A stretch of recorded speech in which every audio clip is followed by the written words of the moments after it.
Elon Musk. Were you a little naive when you thought I can easily build an electric car and a rocket? I didn't think it would be easy. Like I said, I thought they would probably fail.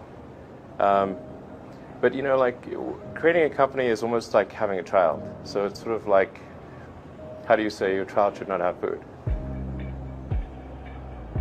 So once you have the company, you have to feed it and nurse it, and take care of it, even if it ruins you. Yeah.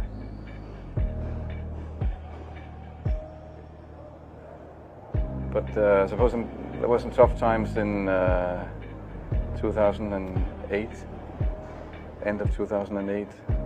How did you get through that period of crisis? Yeah. Can we just break for a second? Sure, of course. You want to wait a little while? Yeah, I sure hope it was worth it. Sure hope so. Let me. Sure hope it was worth it. It's everything. And I was borrowing money from friends to pay the rent. Well, I mean, Tesla really faced a severe threat of death due to the Model 3 production ramp. Essentially, the company was bleeding money like crazy, and just if we didn't solve these problems in a very short period of time, we would die. And it was extremely difficult to solve them. How close to death did you come? Within single-digit weeks. 22 hours a day, or like how many hours? Just working, so 7 days a week, sleeping in the factory. I worked everywhere I worked in the paint shop, general assembly, body shop. You ever worry about yourself imploding? Like it's just too much? Absolutely. No one should put this many hours into work. This is not good. People should not work this hard. They should not do this. It's very painful. Painful in what sense?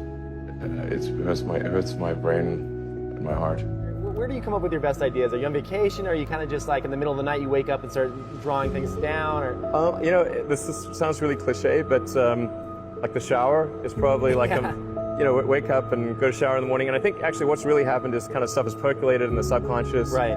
And it's not really occurring in the shower, but you're kind of getting the results of last night's computation, basically. Right. Whatever area that you get into, given that even if you're the best, there's always a chance of failure. So I think it's important that you really like whatever you're doing. If you don't like it, life is too short. I'd say also if you like what you're doing, you think about it even when you're not working.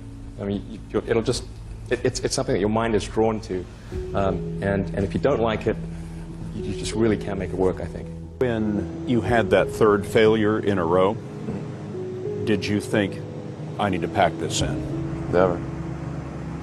Why not? I don't ever give up. I mean, I'd have to be dead or completely incapacitated. Starting a business, I'd say, number one is have a high pain threshold. That's it. There's a friend of mine who's got a good saying, which is that starting a company is like eating glass and staring into the abyss. Okay, that's generally what happens, because when you first start a company, there's lots of optimism and things are great, and then so happiness at first is high.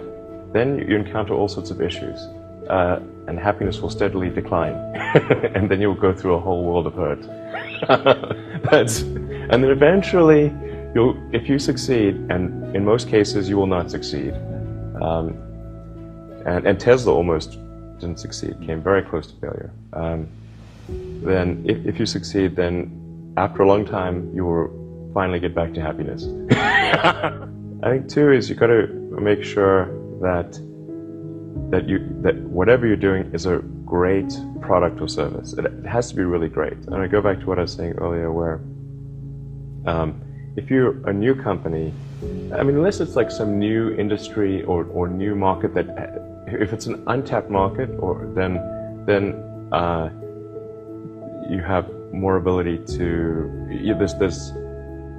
The standard is lower for your product or service. But if you're entering anything where there's an existing marketplace against large entrenched competitors, then your product or service needs to be much better than theirs. It can't be a little bit better, because then you put yourself in the shoes of the consumer, and they say, why would you buy it as a consumer? You're always going to buy the trusted brand unless there's a big difference.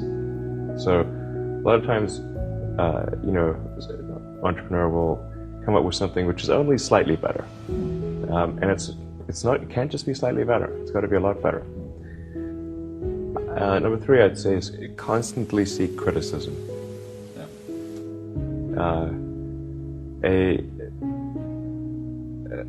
A well thought out critique of whatever you're doing is as valuable as gold, and you should seek that from everyone you can, but particularly your friends. Usually, your friends know what's wrong, but they don't want to tell you because they don't want to hurt you. So lift you up, sort of. yeah. So they'll say, "Oh, I wouldn't encourage my friend, so I'm not going to tell him what I think is wrong with this product." Yeah. It doesn't mean your friends are right, but very often they are right.